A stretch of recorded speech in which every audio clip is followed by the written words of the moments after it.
পুলিশের ভুতুড়ে কাণ্ডের সংবাদ মাধ্যম থেকে সাধারণ মানুষ সবাই হতবাক।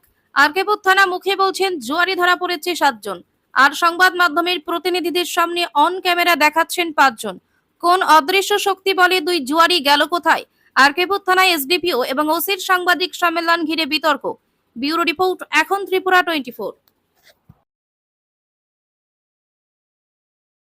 আজকে সন্ধ্যে 6:30 নাগাদ আমাদের কাছে একটি গোপন সূত্রে খবর আসে, হোটেল ইম্পেরিয়াল যেটি উদয়পুর জেল রোডে অবস্থিত, সেখানে এই হোটেলে 107 নম্বর রুমে কিছু যুবক গ্যাম্বলিং করছিল, জুয়া খেলছিল।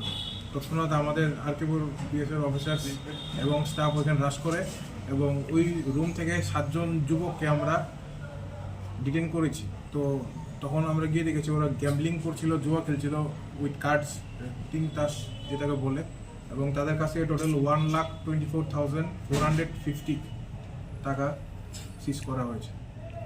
কজনকে গ্রেপ্তার করা হয়েছে? 7 জন। যে অভিযুক্ত 7 জনকে গ্রেপ্তার করা হয়েছে তারা কি লোকাল উদয়পুরের নাকি অন্য জায়গার? এখনো আমি যতটুকু খবর পেয়েছি ওরা বাইরে থেকে গেছিল, মিটিং বলে রুম হায়ার করেছিল, রুম রেন্ট করেছিল, কিছু একটা গ্রুপ মিটিং বলে।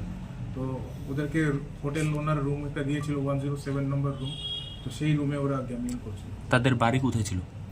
বাড়ি আমরা এখন দেখছি কোথায় ছিল। আচ্ছা, নামগুলো বলা যাবে?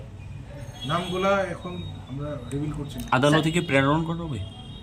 প্রসিকিউশন রিপোর্ট সাবমিট করবে। টোটাল কত টাকা পাওয়া গিয়েছে আরেকবার যদি বলেন?